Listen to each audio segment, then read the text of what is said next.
তো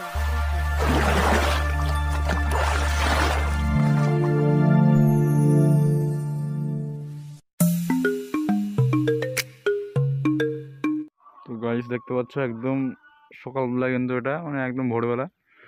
এদিকে একটু আসলাম হাঁটতে হাঁটতে, তো দেখি এখানে দেখি মাছ মারা হচ্ছে। দেখো থোপা দিয়ে কিন্তু কাঁকড়া মারা হচ্ছে। পাশে জঙ্গল, এই জঙ্গলটায় কিন্তু বাঘ থাকে না, এটা হচ্ছে তোমার একদম মানে গ্রাম্য জঙ্গল আর কি, সাইডেই গ্রাম আছে।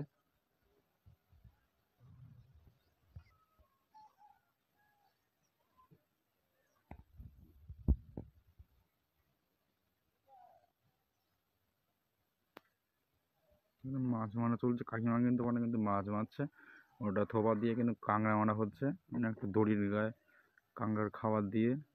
এবার ওই যে হাতে যে পাত্রটা দেখতে পাচ্ছ, ওটা দিয়ে কিন্তু কাঁকড়াটাই কিন্তু তোলা হবে। তো দেখতে থাকো।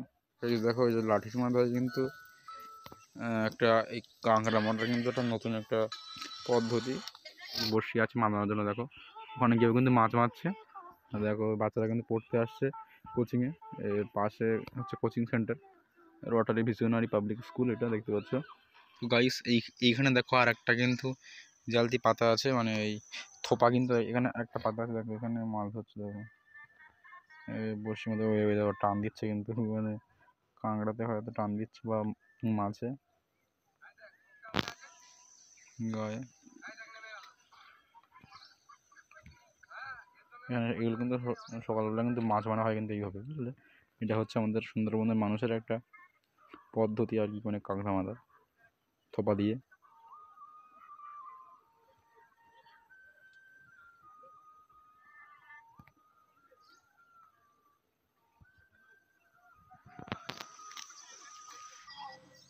এখন কিন্তু ওই কাঁকড়া কিন্তু ধরা হচ্ছে, যে জালটা পেতেছিল কাকিমা, এবার দেখো সেখান থেকে কিন্তু মাছ হচ্ছে কি করে।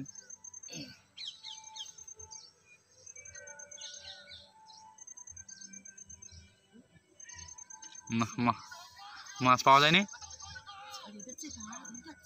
ও কাঁকড়া কিন্তু ছেড়ে গেল। তো এইভাবে কিন্তু গাইস মাছ মারা হয় আমাদের এইদিকে। আরও বিভিন্ন রকম, হ্যাঁ তুমি যতবার পাঠাও না, আরও বিভিন্ন রকম পদ্ধতি অবলম্বন করে কিন্তু আমাদের এই বিভিন্ন রকম পদ্ধতি অবলম্বন করে কিন্তু আমাদের সুন্দরবনের এই মহিলারা কিন্তু তাদের জীবন কিন্তু নির্বাহ করছে।